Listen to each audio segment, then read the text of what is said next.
자, 오늘은 네 번째 주제로 넘어가도록 하겠습니다. 우리 같이 읽어보겠습니다. 시작. 하나님 나라가 임하기 때문입니다. 오늘 우리가 마지막에 읽은 18절 말씀을 같이 읽어보겠습니다. 시작. 너 내 씨로 말미암아 천하 만민이 복을 받으리니 이는 네가 나의 말을 준행하였음이니라 하셨다 하니라. 아멘.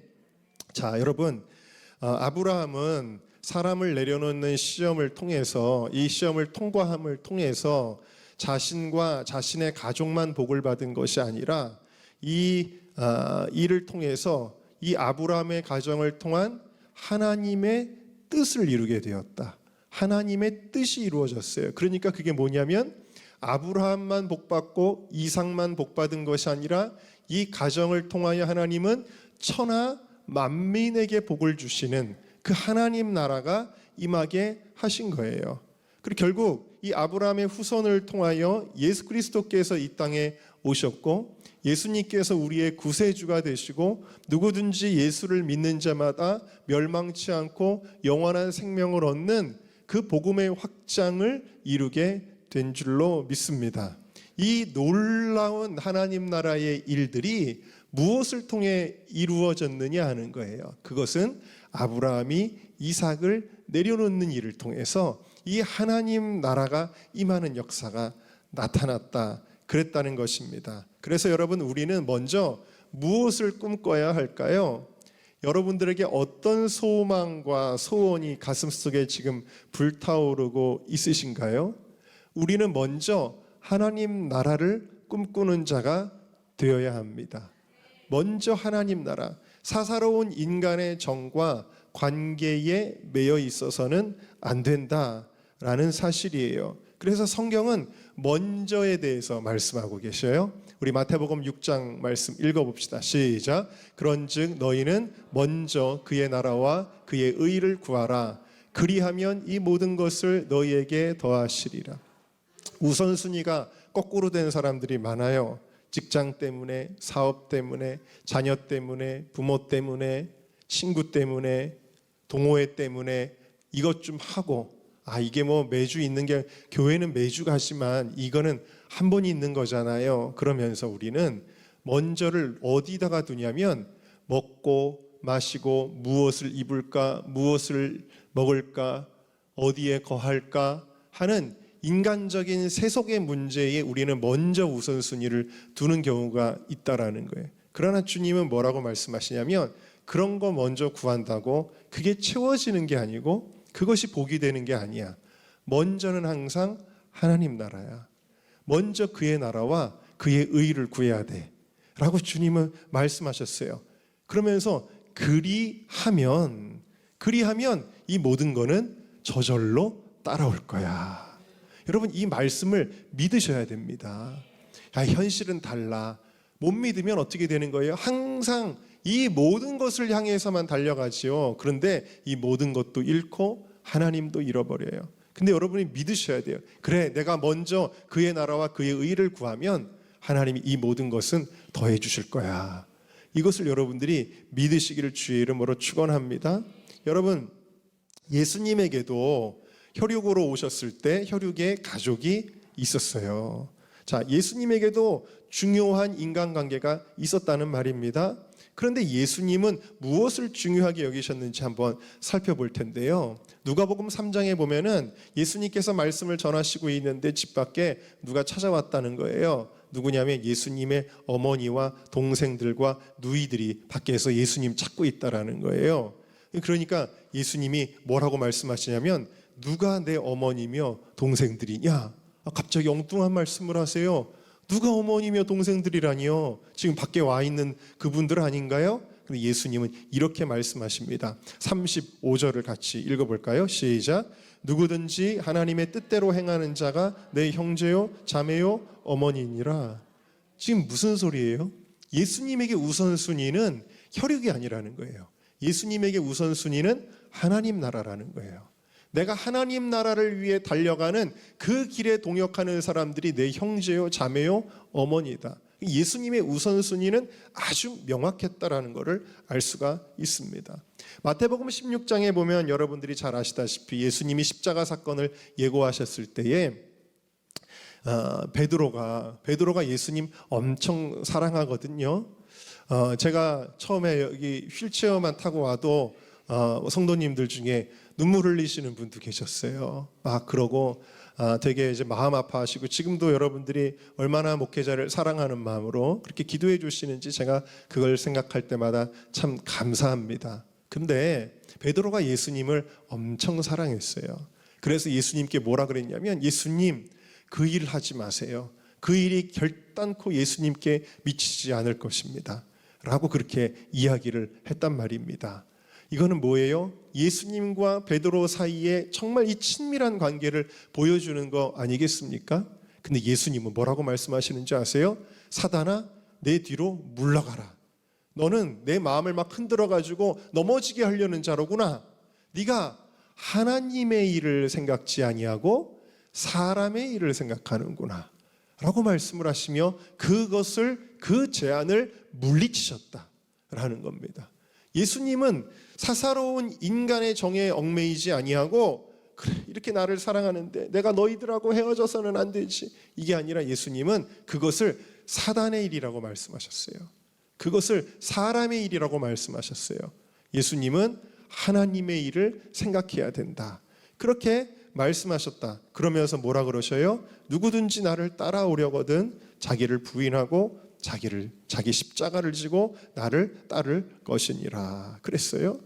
예수님의 공생의 첫 번째 사건이 뭐였냐면, 가나의 혼인잔치에서 물을 포도주로 만드는 사건이었잖아요. 자, 그런데 이때 예수님이 어머니 마리아에게 이런 표현을 갑자기 쓰십니다. 요한복음 2장 4절을 보니까 예수께서 이르시되 여자여, 지금 포도주가 없다고 이렇게 막 걱정하고 있는 마리아에게 예수님이 어머니 그거 걱정하지 마세요 이러셔야 될 거 아니에요? 근데 예수님 뭐라 그러셔요?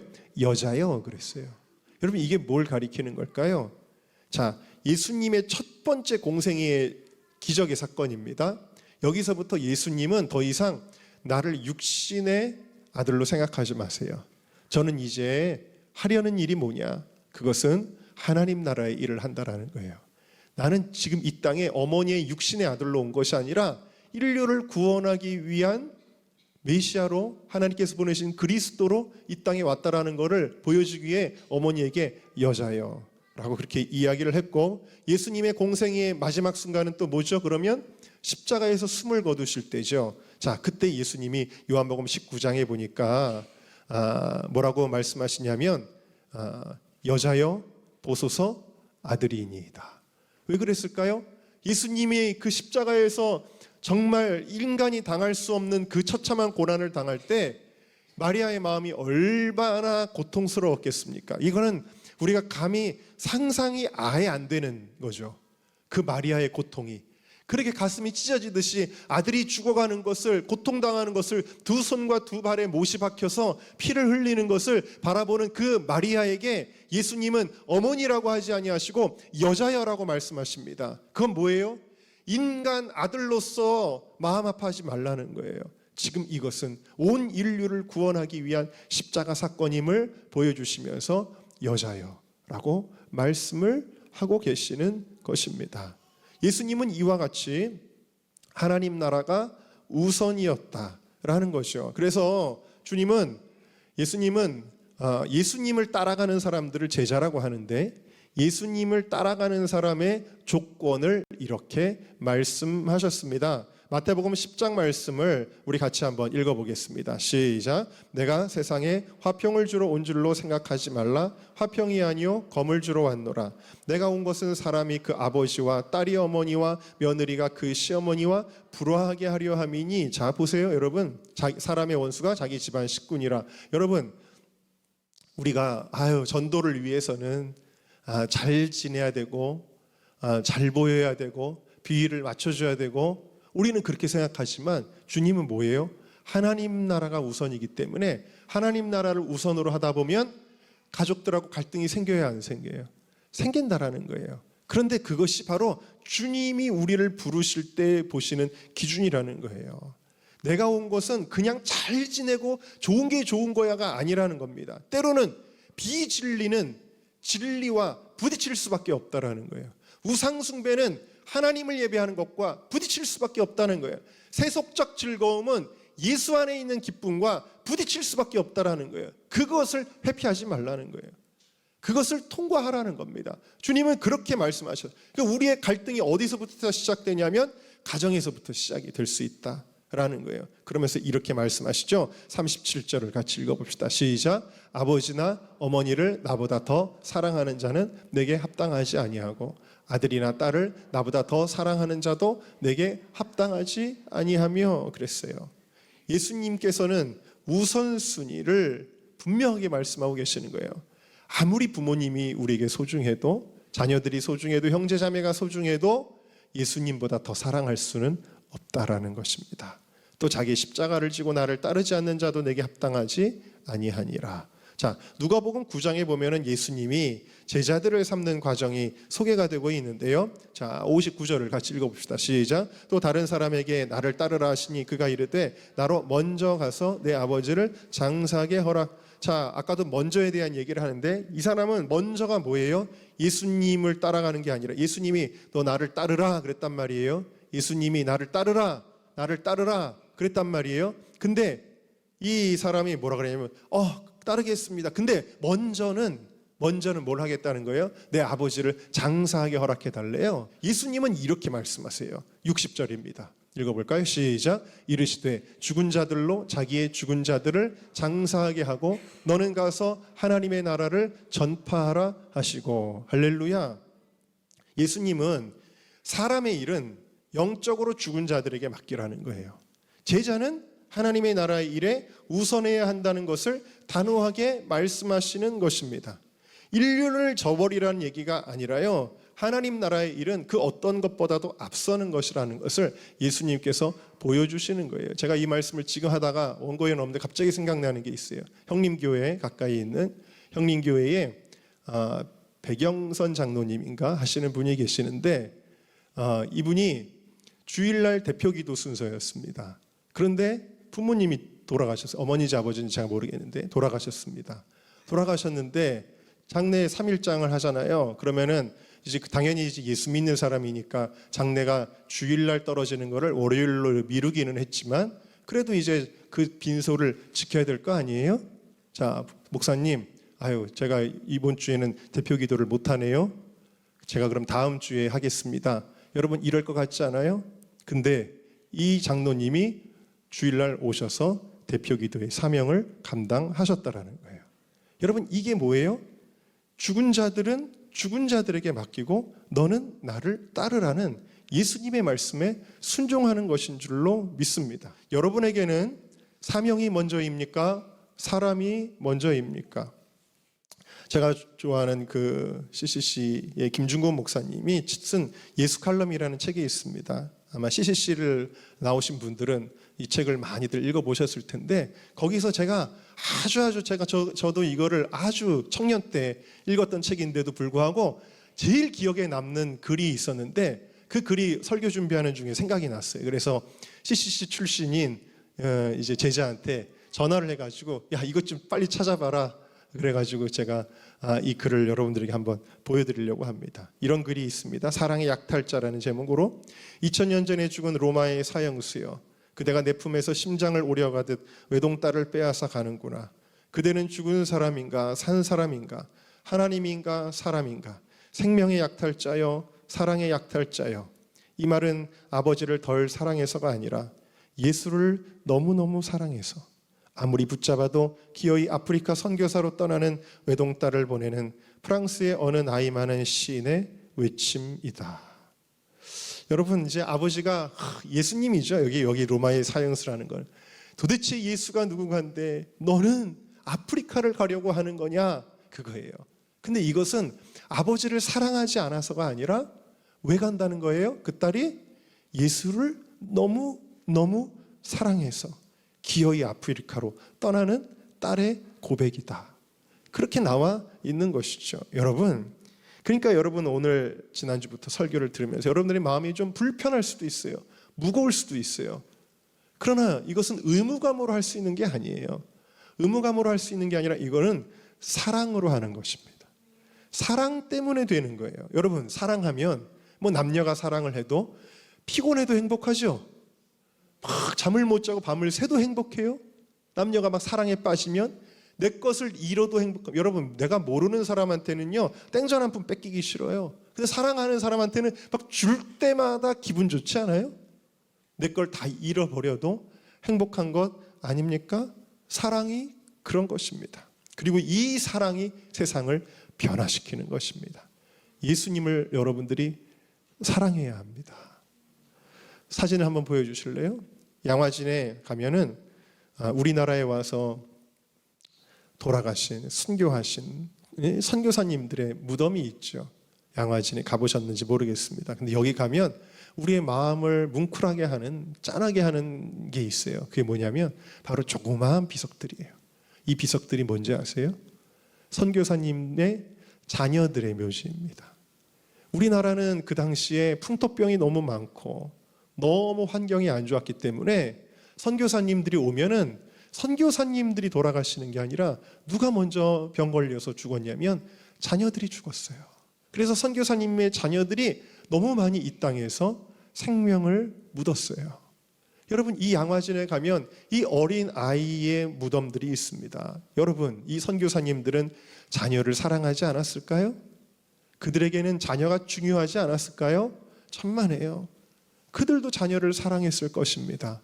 그러나 예수님을 너무 사랑하기 때문에 자신의 가족들까지도 주님의 나라를 위해 드렸던 것이죠. 하나님 나라가 먼저였던 것입니다. 그리고 이 희생이 있기 때문에 우리가 예수 믿는 거예요. 지금 대한민국이 이와 같이 복을 받은 거예요. 이 희생이 있었기, 이 내려놓음이 있었기 때문이라는 것입니다. 우리 은정교회 유튜브에 가시면 담임 목사가 한 벌써 아주 제가 젊었을 때, 그러니까 지금 같은 디지털 기술들도 없을 때 그냥 아날로그 캠코더 있을 시절에 그걸 가지고 3일 만에 만들었던 영화가 있습니다. 영화라고 하기도 어려울 정도로 굉장히 이제 좀 조잡하게 보일 수도 있지만 그 영화를 많이들이 보시고는 목사님 너무 슬펐어요. 눈물을 흘렸어요. 그러는 분들이 많이 계셨단 말이에요. 근데 그 내용이 뭐냐면 그 영화의 내용이 뭐냐면 엄마는 이제 병으로 일찍 돌아가시고 아버지가 아들을 홀로 키웁니다. 고생을 하면서 리어카를 끌고 다니면서 고생하면서 아들을 키워요. 근데 그 아들이 공부를 열심히 해서 내가 이제 좋은 대학 가면, 내가 서울대학 가면 내가 부모님, 아버지 내가 행복하게 해드릴게요. 그 꿈 하나 가지고 이 효자 아들이 결국에는 서울대에 합격하고 그래가지고는 이제 아버지도 너무 기뻐하고 이제 우리는 좋은 날만 이제 열릴 거야 라고 했는데 이 아들이 갑자기 어떤 도전을 받고 선교사로 가겠다고 하는 거예요. 선교사로 가겠다고 하니까 아버지가 화를 내고 안 된다 그러고 눈물을 흘리고 막 그럽니다. 그러다가 그 아버지가 기도를 하는 중에 성경을 읽는데 요한복음 3장 16절 말씀이 탁 와닿는 거예요. 하나님이 세상을 이처럼 사랑하사 독생자를 주셨으니 그렇구나. 하나님도 나를 구원하시려고 독생자를 주셨는데 나도 내 아들 하나님의 나라를 위해 선교사로 기쁨으로 보내야지.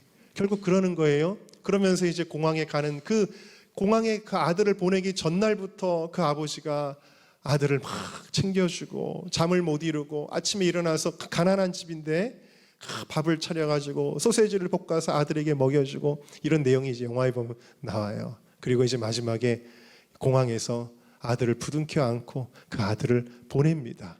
제가 그 영화를 찍을 때 실제로 그때 주인공이 누구냐면 우리 교회 전도사였던 유민선 지금 목사죠. 네. 어떻게 됐냐면 그 공항 안으로 진짜 들어갔어요.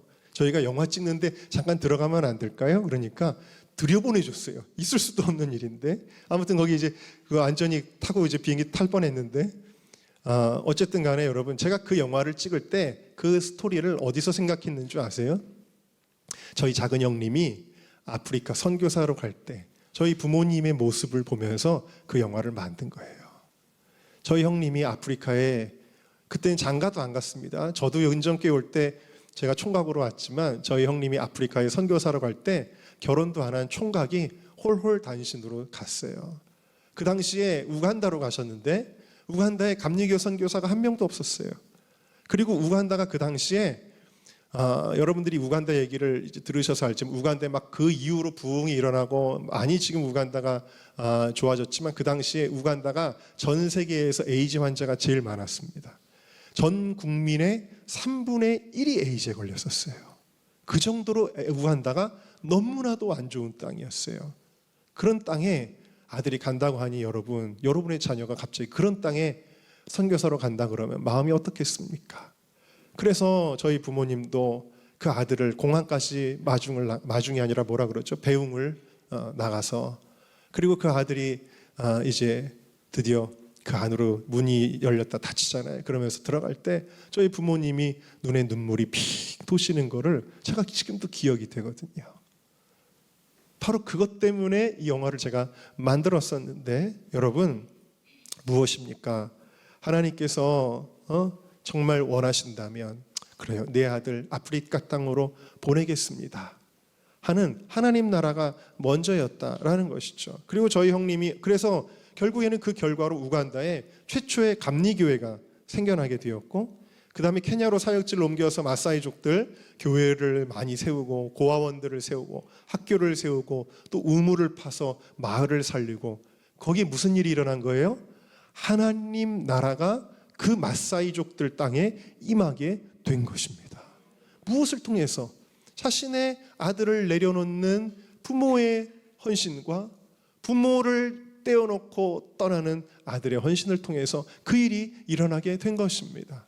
그 이후에는 저희 형님이 조금 그래도 좋은 나라로 뉴질랜드로 이제 가시려고 했는데 7년 동안 아프리카 사역을 하신 후에 제가 또 알래스카로 불렀잖아요. 근데 알래스카 와서 저희 형님이 둘째 아들을 그 동토의 땅에 묻었습니다.